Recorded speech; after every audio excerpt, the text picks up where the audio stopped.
Você sente que está vivendo depois do fim do mundo? Ou que parece que o fim do mundo se tornou algo iminente e que a gente está apenas esperando ele de fato acontecer?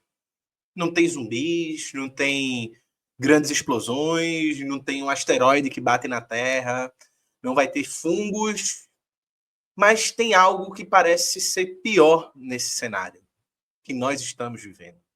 A repetição infinita de um presente que já se esgotou, que todo mundo sabe que se esgotou, que todo mundo sabe que não vai dar em lugar nenhum o jeito que a gente está vivendo, a não ser no fim do mundo, e a gente continua vivendo como se nada tivesse acontecendo. Isso poderia ser o roteiro de uma série que eu estou falando. E poderia até falar sobre séries a partir dessa constatação, e é o que a Dialética do Pop vai fazer hoje. The Last of Us, então, não é uma série sobre zumbis.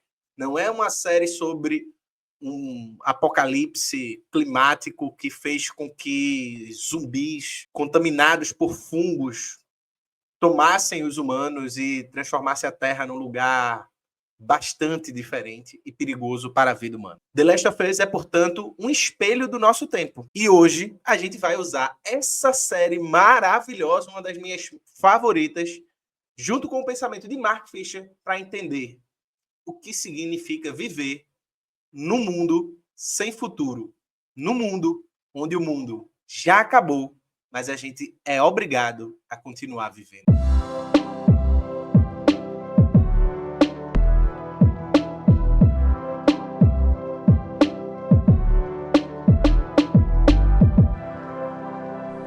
The Last of Us, então, nasce em 2013, desenvolvido pela Naughty Dog, e é um jogo maravilhoso. Quem jogou e gosta de jogo, vai jogar, vale muito a pena. Vendeu mais de 20 milhões de cópias o jogo, nas suas duas versões, o The Last of Us 1 e o The Last of Us 2. Mas o impacto mesmo para o grande público não foi no jogo, ainda que o jogo já tenha causado um grande impacto entre o público gamer. Foi em 2023 com o lançamento da série que foi produzida pela HBO e que foi criada por Craig Mazin e Neil Druckmann, que é o mesmo criador do jogo, né? Então, o criador do jogo participou da criação da série e a série, para quem jogou, sabe que é muito fiel ao jogo, né? Ao que se passa no jogo. Pedro Pascal e Bella Ramsey dão vida a Joel e Ellie, que são as personagens principais tanto do jogo quanto da série. E, bem, existe um elemento importante de entender da história, e olha que eu tô achando Bella Ramsey e Pedro Pascal maravilhosos nos papéis de Joel e Ellie. Né? Eles dão vida a dois sobreviventes, né, num mundo devastado por um fungo que transforma humanos em criaturas zumbis, né? Em criaturas que são muito violentas e que são ameaças à vida humana, que sobrou muito pouco dessa vida humana, muito pouco dessa sociedade humana, e do que sobrou é muito permeada pela lógica da sobrevivência de um mundo muito difícil e muito complicado de se manter vivo. Não é muito estranho do que a gente está vivendo, tirando os zumbis e os fungos. Mas o foco não está nos monstros, não é esse o foco na série. Ainda que no jogo seja um pouco, a história por trás do jogo é uma história muito rica, tanto que transformaram em série. E essa história não é sobre os monstros, não é sobre um apocalipse, zumbi, coisa do tipo, mas está nas relações humanas, no amor, na perda, no luto, na culpa, na depressão, na ansiedade, na forma humana de viver nesse mundo. Que mesmo que tenha se acabado, a gente tem que estar vivendo um mundo que já se acabou. E, portanto, o grande eixo que gira a série é a persistência do afeto, onde tudo parece perdido, onde tudo parece desumanizar o ser humano insiste em se manter humano pela via do afeto. É nesses momentos de afeto que você reconhece o que há de humano em meio ao caos, em meio à sobrevivência. Essa série, então, não tem pressa. A gente viu isso na primeira temporada e parece que a segunda temporada também vai adotar esse mesmo tom. Momentos onde vai acelerar um pouco mais, mas momentos onde não precisa acelerar. Onde não vai ter pressa para contar a história. Onde não vai ter grandes repercussões, grandes elementos. E é, ao mesmo tempo, aí, na banalidade desse mundo que a gente encontra o que há de humano. Ela quer que a gente veja o apocalipse de perto. Ela quer que a gente veja o fim de perto. Ela quer que a gente entenda que daquele mundo que se acabou não vai brotar mais nada novo, mas que você precisa vivenciá-lo, que você precisa encará-lo para que, quem sabe, ao encará-lo, você consiga produzir algo de novo no mundo que já se acabou. E é preciso entender que a série faz isso de nos obrigar a ver de perto o fim, não como um espetáculo, como um grande evento, mas no cotidiano, nos pequenos movimentos, nos pequenos atos, nas pequenas falas, na piada que se conta, que ele aprende e conta, naqueles pequenos momentos onde, em meio ao caos, o humano surge. Surge não necessariamente trazendo novo, mas alimentando a nossa humanidade para, quem sabe, assim a gente produzir algo novo. O episódio, por exemplo, de Bill e Frank é um manifesto desse momento de The Last of Us. O amor no fim do mundo de pessoas controversas como Bill e Frank, né, no sentido de que um deles tinha lá referências a elementos da extrema-direita e coisas do tipo. Ainda assim, brota o amor naquele momento, naquele contexto. E ainda que um amor silencioso, frágil e feito de um monte de escolhas bastante difíceis para se suportarem numa convivência a dois, onde não há ninguém em volta, onde não há mais ninguém com quem contar, onde só há um ao outro. E é essa vida que eles têm para partilhar, um ao outro, que faz desse amor silencioso, frágil, feito de escolhas difíceis, um manifesto humano. É ali que a gente reconhece a humanidade de pessoas brutalizadas por um mundo brutal, por um fim de mundo brutalizante. Então, The Last of Us nos pergunta: e se o mundo tivesse acabado e ninguém tivesse nos avisado? Se a gente olhasse para o horizonte, para as pessoas, para as ruas, para as cidades, visse que tudo tinha acabado, mas ainda assim não acabou. Há resquícios. E esses resquícios nos obrigam a continuar. Pois nós respiramos, nós amamos, nós odiamos, nós precisamos sobreviver em meio a tudo isso. Talvez o fim não venha como grande evento, então. Mesmo o evento que teve em The Last of Us, talvez o fim para a gente, nós que estamos vendo a série, não vai ter nem esse grande evento do cataclisma climático que produz um super fungo que vai habitar os seres humanos e transformá-los em zumbi. Mas talvez já esteja acontecendo. Talvez ele já esteja acontecendo. Talvez a gente já esteja olhando para o horizonte, para as ruas, para as cidades, para as pessoas e vendo que a gente só vive, reproduz a nossa existência, sobrevive diante de um mundo cada vez mais difícil, violento, perigoso, cheio de problemas. E a gente não pode parar para ser frágil.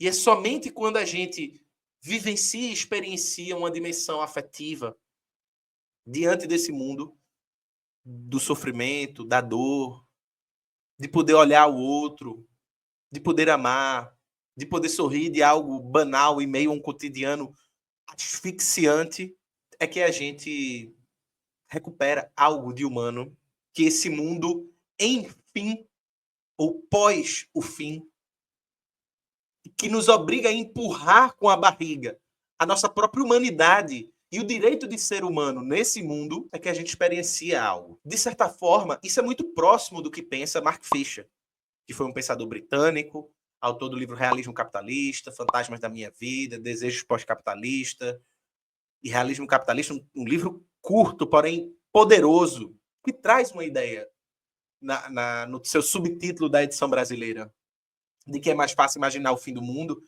do que o fim do capitalismo, e que talvez, esse é o ponto de Mark Fisher, talvez nós já estejamos experienciando o fim do mundo e mesmo assim a gente não consegue imaginar o fim do capitalismo.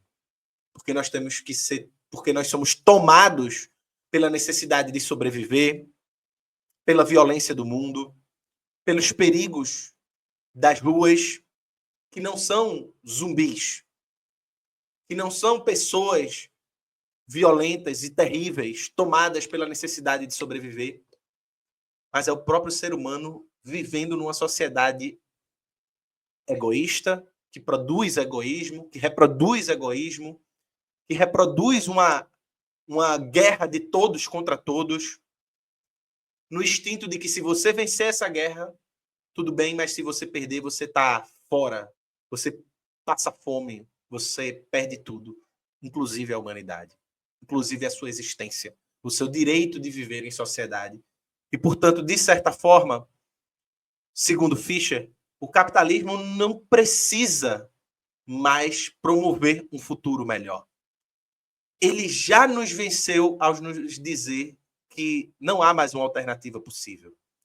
E mais importante, ele já nos venceu ao transformar a sociedade, a vida humana, em uma vida tão apocalíptica, no sentido de vivenciarmos o fim dessa própria sociedade que se sustenta na sua própria degradação, que a gente, ao entrar no modo de instinto de sobrevivência, nós deixamos de lado o que nos resta de humano.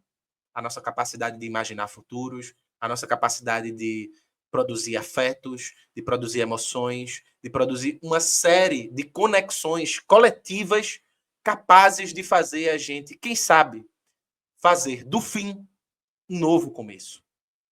Mas o que sobra quando a gente não consegue imaginar outro mundo?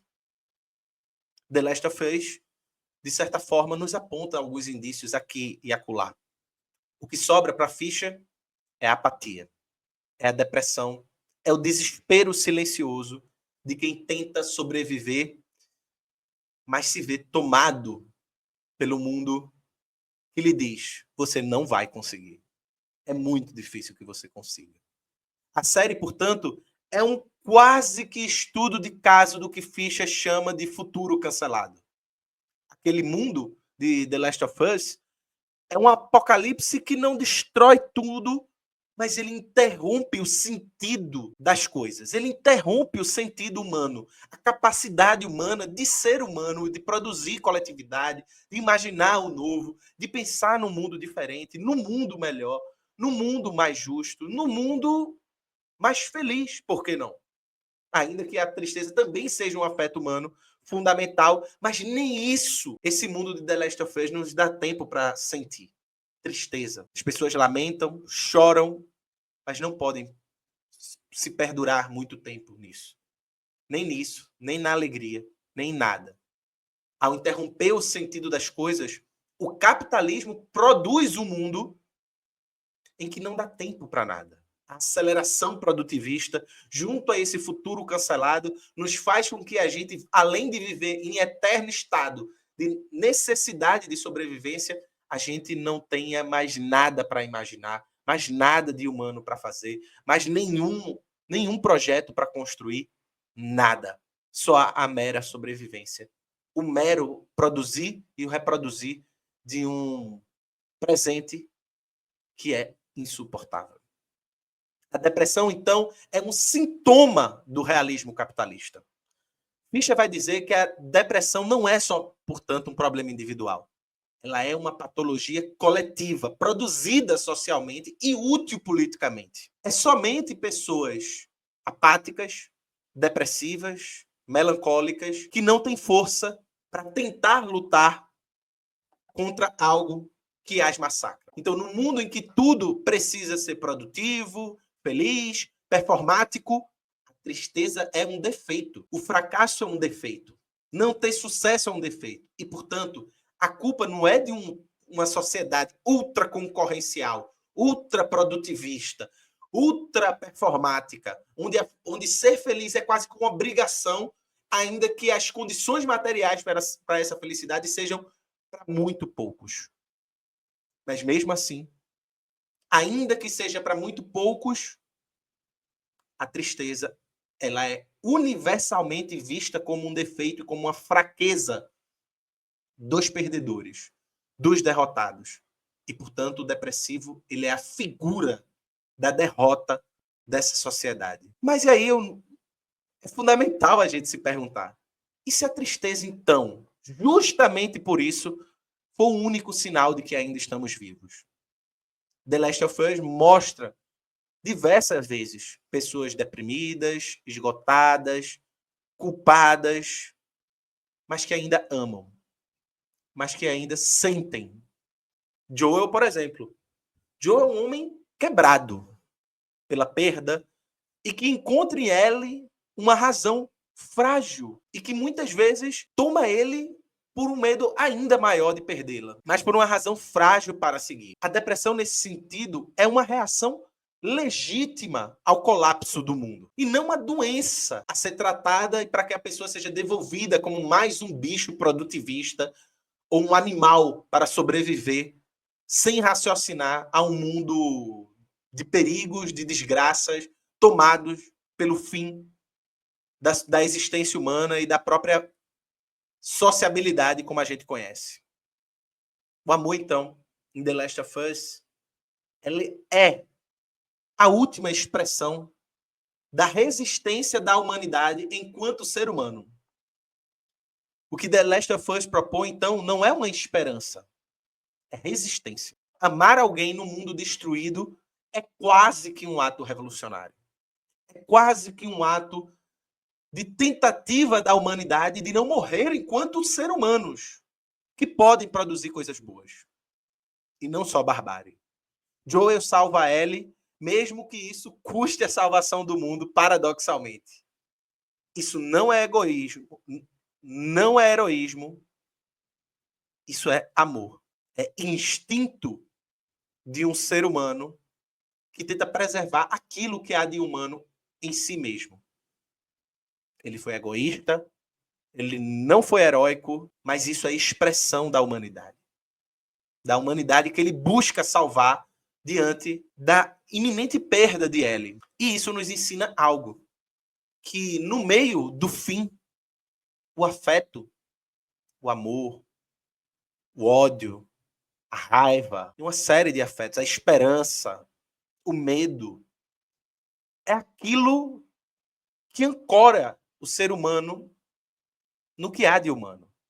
E Fischer vai dizer que o capitalismo coloniza até mesmo a nossa capacidade de desejar. E, portanto, de amar, de cuidar, de recusar a lógica do sacrifício, seja o começo de um novo desejo. O capitalismo coloniza esse circuito desejante. Mas, de alguma forma, há sempre uma brecha de escapatória nesse circuito de afetos que o capitalismo nunca vai poder controlar totalmente. The Last of Us, então, mostra personagens andando por cidades arruinadas, repetindo rotinas vazias. O mundo acabou. Mas a estrutura do passado ainda está ali. Muros, zonas de quarentenas militares, hierarquia e assim por diante. Assim como o realismo capitalista. Assim como o mundo que nós vivemos. Onde o futuro não existe mais. Não há perspectiva de futuro. Não há um olhar para frente. Não tem o que olhar para frente. E quando há, é para um mundo pior do que o que está aqui. Mas o presente se vê preso por essas estruturas do passado. Nós convivemos, de certa forma, em nossas cidades arruinadas, repetindo rotinas vazias, andando no meio do caos. Fischer via isso um mecanismo de aprisionamento. O sistema não se sustenta por suas promessas, mas pela ausência de futuro. É a ausência do futuro que mantém o capitalismo vivo, mesmo na sua fase de apocalipse. E aí a gente se pergunta, será que o nosso presente não é exatamente esse? Um apocalipse sem fim, andando no meio de tralhas e ruínas, e cidades arruinadas, repetindo rotinas vazias que não fazem mais o menor sentido de continuar sendo repetidas. Onde a única coisa que resta é continuar para sobreviver. O papel da arte, então, e de The Last of Us, enquanto produto artístico, e da indústria cultural ainda mais, né, é, de certa forma, possibilitar que a gente imagine o impossível. Para Fischer, então, a arte tem uma missão, gente, que é fazer as pessoas sentirem algo diferente diante do cotidiano banal e bárbaro do fim. Será que é possível? The Last of Us cumpre esse papel não por oferecer soluções, mas porque nos obriga a olhar o olho do desespero. Nos obriga a olhar nos olhos do fim da existência humana. Nos obriga a olhar nos olhos da barbárie que é uma sociedade sem futuro. E ao fazer isso, nos indica que podemos resistir. A série mostra que a saída talvez possa começar pelos vínculos, no cuidado, na recusa de uma lógica que não quer só sobreviventes produtivos, mas que possa criar laço, que possa produzir conexão. A arte, nesse sentido, não nos consola, nem deveria. Ela nos provoca. Ela nos diz que o mundo pode ser diferente, mas a gente vai ter que desejar essa diferença. A gente vai ter que fazer dessa possibilidade da diferença uma verdade para o nosso tempo. E por isso, só cabe a nós produzir, no fim do mundo, um novo começo. A maior lição de The Last of Us e Mark Fisher, de certa forma, é de que o fim do mundo não precisa ser o fim da existência, o fim da vida humana, o fim da nossa possibilidade de construir algo humano. Talvez o apocalipse seja exatamente essa oportunidade de recomeçar do zero, de recusar o que já apodreceu, de recusar o que já adoeceu, de ignorar e rejeitar aquilo que nos torna desumano e de imaginar uma nova forma de existir. Mas para isso, a gente tem que parar de achar que não há alternativas e começar a construir alternativas dos escombros, das ruínas, das andanças e das rotinas vazias. E talvez, no fim, amar seja o primeiro passo para a gente começar a pensar no mundo novo. E você? Se sente no mundo sem futuro? O que The Last of Us te ensinou sobre a vida, sobre o amor, sobre a dor, ou não ensinou nada disso? Comenta aí, me diz se gostou do vídeo, se o vídeo fez sentido para você e se você quiser mais vídeos do Dialética do Pop, chega junto, se inscreve no canal, deixa teu like, compartilha com quem precisa pensar que o fim é um novo começo. Simbora para mais uma Dialética do Pop aqui no Farol Brasil. Beijinho e até a próxima.